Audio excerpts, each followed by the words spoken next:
Juan, thank you very much for joining us. What are the key points in your area of gaming that you want to raise at ICE this year? Well, taking into account that we deal almost exclusively, let's say 80% of our time and effort with online gambling. The key takeaways that I want to take from ICE, that I want people to take from me while on ICE, would be highly related to online gambling. I would say there are three things which might be worth of conveying to people, operators and stakeholders from the Spanish regulator. First off is that we are trying to foster responsibility, social responsibility by virtue of regulation and also business behavior within gambling operators. Second of all, that at the same time we are engaged in a revision of our framework in order to provide for more innovation, more business opportunities, and so fostering the regulated part of the online market.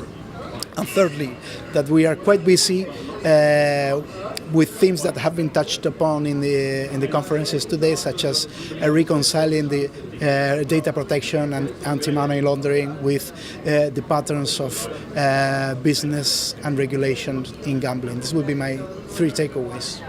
Thank you very much. And what about issues of clarity and consistency? How can the industry streamline and improve on that?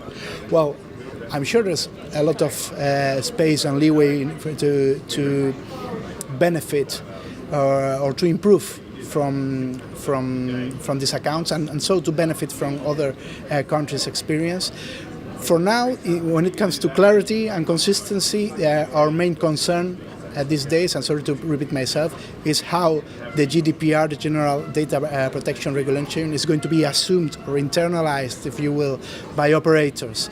I think that it contains some tricky parts where operators might not have as clear as yesteryear that they have still to provide a sound framework when it comes to responsible gambling and to AML practices, combating AML practices, and the GDPR regulation is not a canvas to get away with it. So this will be a good message. We need to reinforce consistency and coherence from this first intention.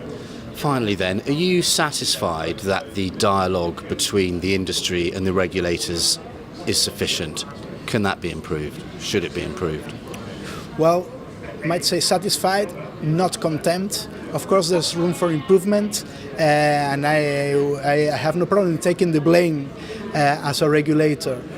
We need, particularly in Mediterranean countries like Spain, where we have a different culture, we need to listen more to the operators and stakeholders. But I'm not by any means dissatisfied with the level that we are reaching of engagement that we are reaching in Spain, whether about new regulation to be or projects or other engagement or outreach procedures and projects that we have. No, satisfaction. Great, thank you very much. Thanks, Juan. Thank you. Thank you.